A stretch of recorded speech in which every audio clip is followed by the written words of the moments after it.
नमस्कार। धीरेन्द्र पुंडीर ऑफिशियल में आप सभी का एक बार फिर से स्वागत है। कई बार सोचता हूं कि अगर वक्त के पहिए को वापस कर 1192 में ले जाया जाए और पृथ्वीराज चौहान और मोहम्मद गौरी की सेनाएं एक दूसरे के सामने खड़ी हों, तो क्या जयचंद अब भी अपने दुश्मनी को तरजीह देगा, अपने वैचारिक मतभेद को पृथ्वीराज चौहान से पूरे राष्ट्र पर को दांव पर लगा सकता है? क्योंकि 1192 का वो युद्ध है जिसने हिंदुस्तान के इतिहास को पूरी तरह बदल दिया और एक राष्ट्र उसके बाद बाहरी आक्रमणकारियों के कब्जे में आता चला गया।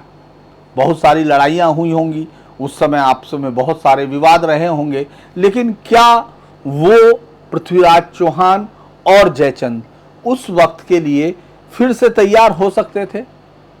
ये इतिहास की बात है, लेकिन इतिहास वही होता है जिससे सबक सीखा जाता है, और यदि आप सबक नहीं सीखते हैं तो इतिहास को दोहराने के लिए अभिशप्त होते हैं। हालात लगभग कुछ वैसे हैं कि उधर से मोहम्मद गौरी की फौज तैयार है, वो भी इसलिए क्योंकि उसका नाम गौरी, गजनवी, अब्दाली और बाबर ये उसकी मिसाइलों के नाम हैं, जो उसके मंत्री ने कहा, उसके केंद्रीय मंत्री, रेलवे मंत्री ने कहा कि ये सब किसी और के लिए नहीं, हिंदुस्तान के लिए तैयार की गई हैं। 28 पहलगाम में हमने देखा किस तरह से पर्यटकों को धर्म पूछकर गोली मारी गई। ये गौरी की सेना का हिस्सा है, गौरी की नई प्लानिंग है। लेकिन क्या है इधर से, क्या उसका जवाब उसी तरह दिया जा सकता है जिस तरह पृथ्वीराज के समय में एक बिखरी हुई सेना, अलग अलग जगह के लोगों के साथ, बिखरे हुए राजाओं के संग सेना, तो उसने युद्ध किया और अपनी गर्दनें कटवाई, तो इसीलिए वो तो नहीं कहा जा सकता। लेकिन अलग अलग राज्यों के लोग, अब इसमें कांग्रेस ने सबसे पहले सर्वदलीय मीटिंग में जाकर जिस तरह का रुख दिखाया, मल्लिकार्जुन खड़गे का जो शुरुआती बयान आए, उनसे लगा कि ये इस बार फिर से 1971 या कारगिल के वक्त भी जिस तरह से विपक्ष एकजुट होकर सरकार के पीछे खड़ा था, उस तरह से यहां हम इस बार देख रहे हैं। लेकिन कांग्रेस के एक कांग्रेस के ट्विटर हैंडल से ट्वीट हुए गायब है, यानी एक जो आपको दिखता है एक उस कुर्ता पजामा उसी तरह से, और उसके बाद सर गायब है। ये एक इतना बड़ा ऑफेंस लगा कि कोई भी पार्टी अपने ट्विटर हैंडल से ऐसे वक्त में प्रधानमंत्री, जो उस समय देश के सबसे बड़े हाल फिलहाल के मुश्किल वक्त में मीटिंगों पर मीटिंगें कर रहे हैं, वो गायब हैं। क्योंकि वो कहाँ होने चाहिए थे? पहले तो ये सवाल आता है कि जिस भी कांग्रेस पार्टी के सुप्रिया सुलेत्र, जिनको बहुत महारत हासिल है कोसने में, खास तौर से, मतलब वो वाद कम करती है, विवाद ज़्यादा करती है, ऐसा उनकी छवि बनी हुई है।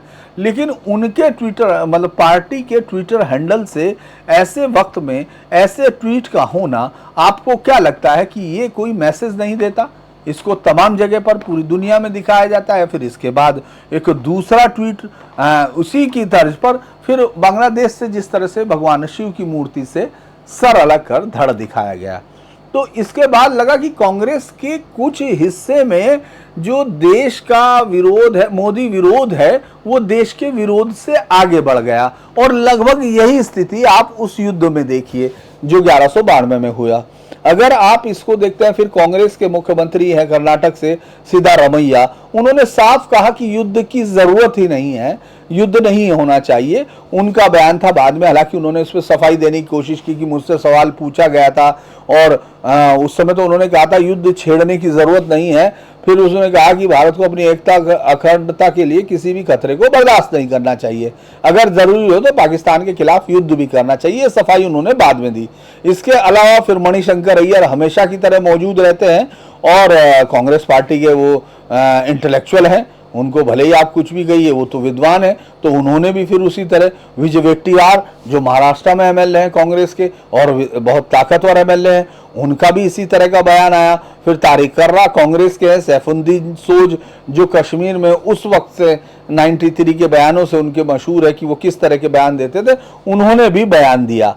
तो ये इस पर हालांकि बीजेपी ने सही से जवाब दिया, लेकिन देश को इस पार्टीबाजी के इस समय उलझन की जरूरत नहीं पड़ रही है। देश इस समय जवाब चाहता है। हालांकि कांग्रेस के अध्यक्ष राहुल गांधी जब वापस लौटे वहां से रायबरेली से, तो चूंकि जब सरकार ने जातीय जनगणना कराने की बात की तो उन्होंने आकर अपनी जीत का खुद से ही अनाउंस करने किया, और उस दौरान उनसे जवाब सवाल पूछा गया तो उन्होंने कहा कि हम किसी भी तरह उन जिन्होंने ये काम किया है उनको इसकी प्राइस पे करनी चाहिए और हाईली पे करनी चाहिए, और हम सरकार के साथ हैं।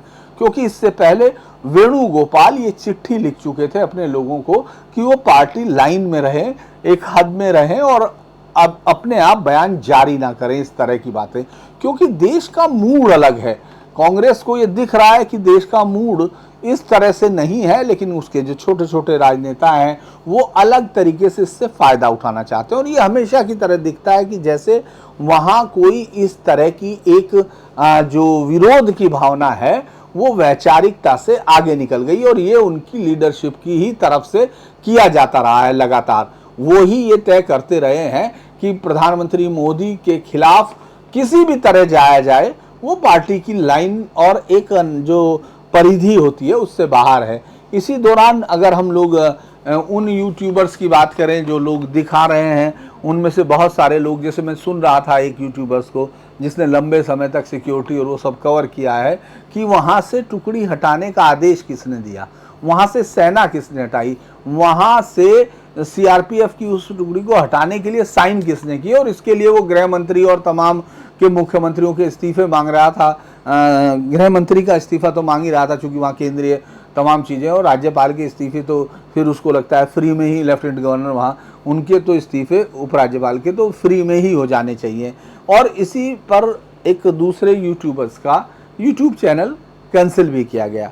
तो उनकी तो हालत ये है कि जो लोग नफरत करना चाहते हैं, जो मोदी से नफरत करते हैं, उनके लिए इस बात के बहुत मायने नहीं है कि ये देश के लिए मुकाबला है कि किसी पार्टी के हित के लिए है। इसीलिए जैसे ही जो अभी युद्ध का विरोध करते हुए थे, उन्हीं ट्विटर हैंडल और उन्हीं यूट्यूब से अचानक लिख के आने लगा फेसबुक पे कि ये तो बात युद्ध की करते करते चुनाव की कर रहा है, ये तो चुनाव के लिए दीवाना है।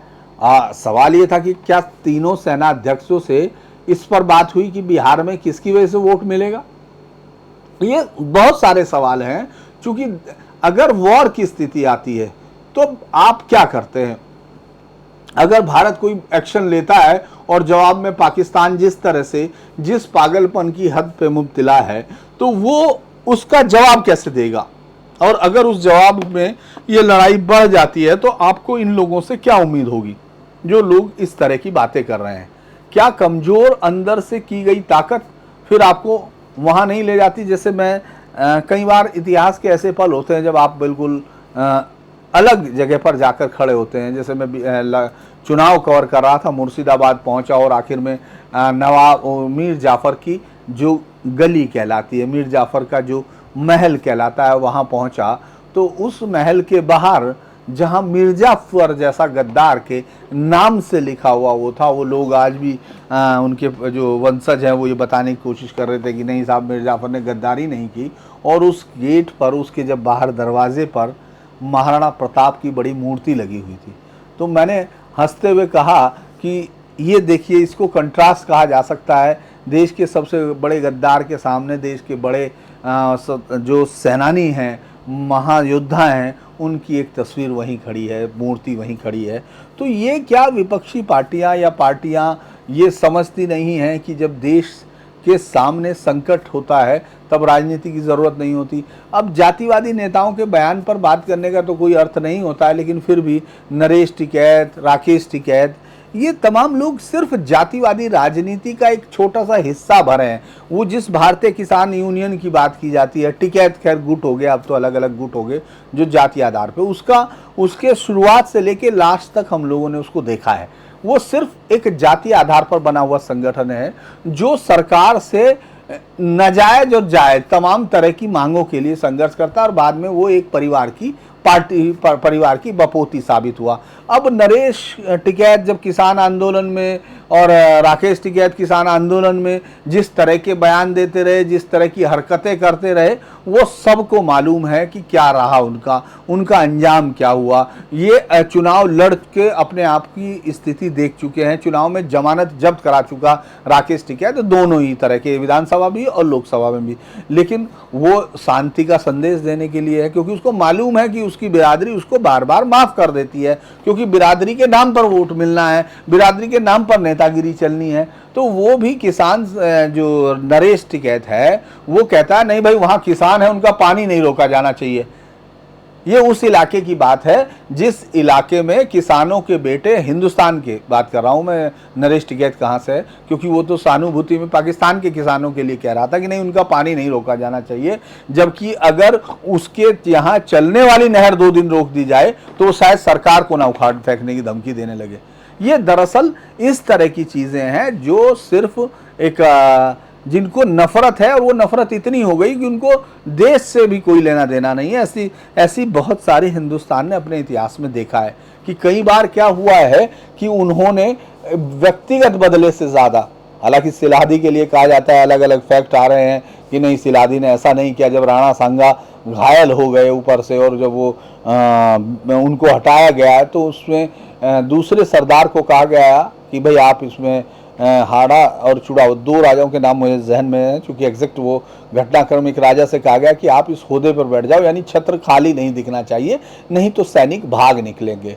उस पर चूंकि उन्होंने कोई शपथ ली हुई थी तो उन्होंने कहा हम नहीं बैठेंगे, तो एक दूसरे राजा ने उस पर बैठा, जिसने सिलादी ने जिसको देखा और उसने कहा कि इस पर बैठने का शौक तो पूरा हो गया, सर कटवाने का अब मैं देता हूं। और जब राणा की फौज लगभग जीतने वाली थी उस वक्त उसने ये कहा जाता है, चूंकि इसके बारे में बहुत सारी चीज़ें हैं जो लोक साहित्य में आती हैं, लोक गायन में आती हैं, लोक परंपराओं में, कथाओं में होती हैं कि साहब सिलादी उधर भागा कि लाइए इस पर बैठने का, छत्र धारण करने का शौक तो पूरा हो गया, सर कटवाने का मैं देता हूँ। हालांकि इस पर बहुत सारी कहानियाँ आप दूसरी आ गई हैं जिसमें कहा जाता है कि सिलादी से बाद में उनके परिवार के साथ रहा महाराणा के, तो ये बात बहुत बाद की है। लेकिन जो इतिहास में है, जो जयचंद का नाम है, जो मीर जाफ़र का नाम है, उसमें सिलादी का नाम है, इस तरह के बहुत सारे नाम हैं।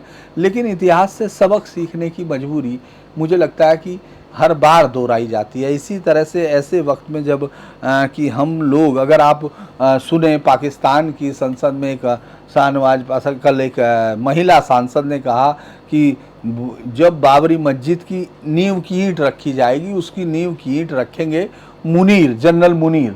यानी जो देश इतने पागलपन की हद तक गुजर रहा हो और पागलों के साथ युद्ध करते वक्त आप किसी सैनिटी की उम्मीद नहीं करते, उस वक्त आपको पूरी ताकत के साथ लड़ना होता है।